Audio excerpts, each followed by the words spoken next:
Is embarrassment holding you back in life? Are you constantly ashamed of doing anything and you're constantly afraid of other people's opinion, so you don't really get anything done? Honey, that is the biggest prison you can live in. You see, the way I grew up was, ever since I was young, I was told to care about my reputation, care about my family's reputation, and it was so indoctrinated into my minds and into the minds of my siblings to always act a certain way and never shame the family, because otherwise you would be offed. At some point, I started getting tired of it, and I realized that I cannot achieve anything in life if I am gonna follow this mindset. So I completely changed my life around when I stopped feeling embarrassed for anything. And in this video, I will show you how you can do the same. Okay, let's get into it. First things first. Realize that shame and embarrassment is not your natural state. Why do I say this? When we are born as babies, we are not born with shame, we are not born with embarrassment, we don't know what that is. A baby is just authentically themselves, a child is as well, until the parent starts to indoctrinate them with their own belief system that they have been taught from their own parents. You know, it goes on for generations.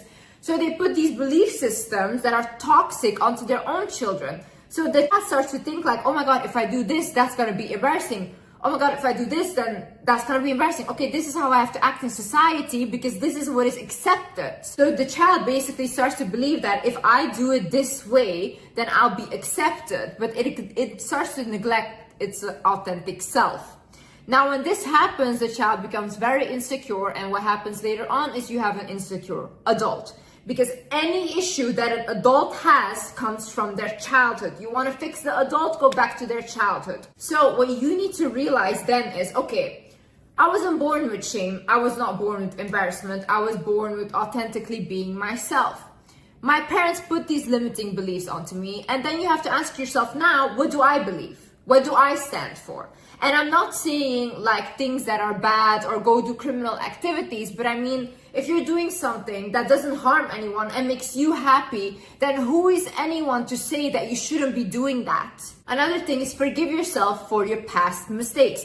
A lot of people still carry shame from the past. You might have done something in the past that either you did like to yourself and it was very bad, or you did to someone else and you hurt them and it was very bad. Now, you might have evolved from that, you learned your mistake and you never repeat it again, and you were truly remorseful, okay? You changed.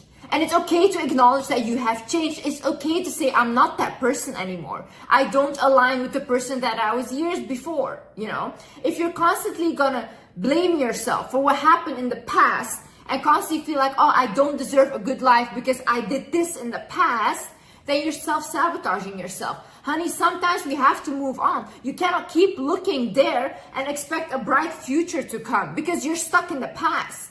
And the past doesn't exist anymore. There's nothing you can do right now and change the mistake you made. There's nothing you can do and change what happened to you. The only thing you can do right now is look in front of you, look in the present and see, okay, what do I have now? What can I create now with what I have? How do I move forward? And also realize that at some point you have to let your brain move on.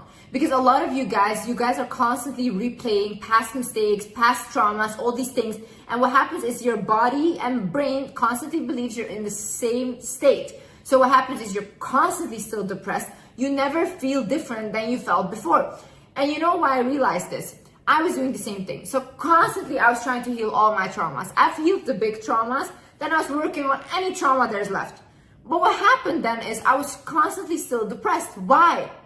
Because my brain believes that I'm still in a traumatic state, because anytime there is a trauma that comes up, I'm hyper focused on it and I'm triggered by it. Instead of letting it slide and be like, okay, you can go now, this is the past, and not fighting it, I would hyper fixate on it. And because of that, I was constantly still depressed, no matter even if I was out of the situation, I was still depressed.